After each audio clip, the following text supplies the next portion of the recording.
adlaw birthday sa niya na. Lawalsan.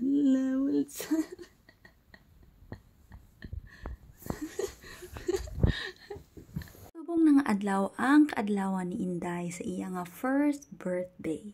So aga pa na siya nagbugtaw, kag wala na siya nagibi. Mostly abi kung aga magbugtaw na siya nagibi siya gamay. Pero subong wala siya nagibi, so ari ang amon nga tatat. Lawat sa trias ka lawalsan. Uy, nito trias ka. Chili sa trias ka lawalsan. So, oging gantahan na mo ng yana kag nalipay siya parte kidang yang kalipay. Bali ang asawa ko wala ko na siya ginpakita sa inyo kay tungod naka-uniform na siya. May work siya abi today.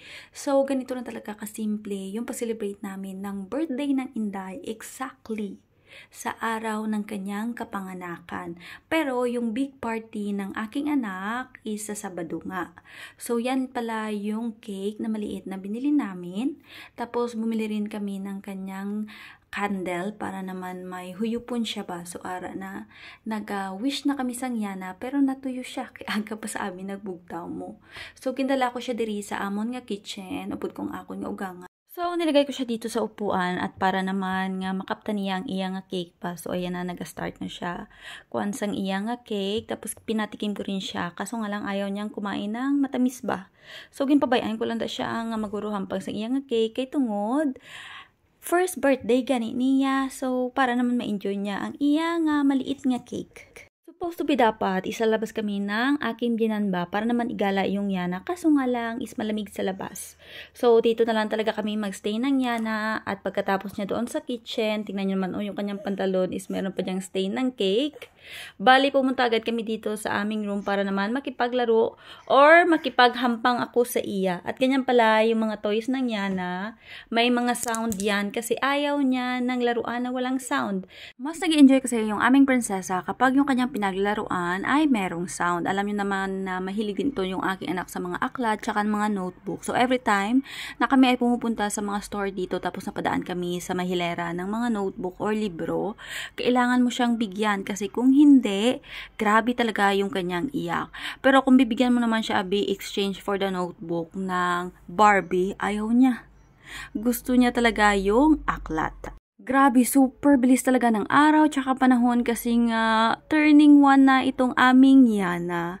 At grabe na rin siya kadaldal. Kailangan talaga bigyan mo siya ng atensyon kasi kung hindi, kukulitin at kukulitin ka niya.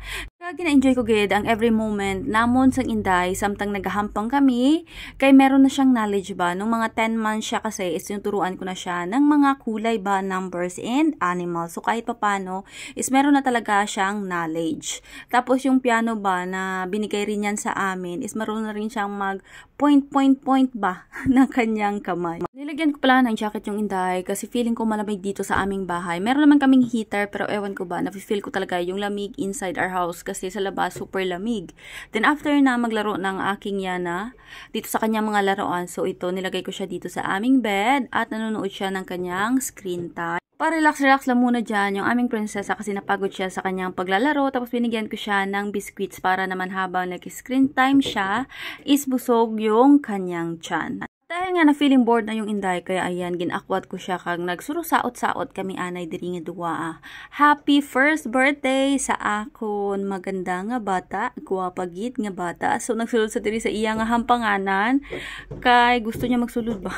Ma-explore siya kuno diri sa suludlan sang iya nga mga hampanganan. So ito lang talaga yung pagganap ng yana sa kanyang birthday. Once again, happy birthday sa aming prinsesa nga yana.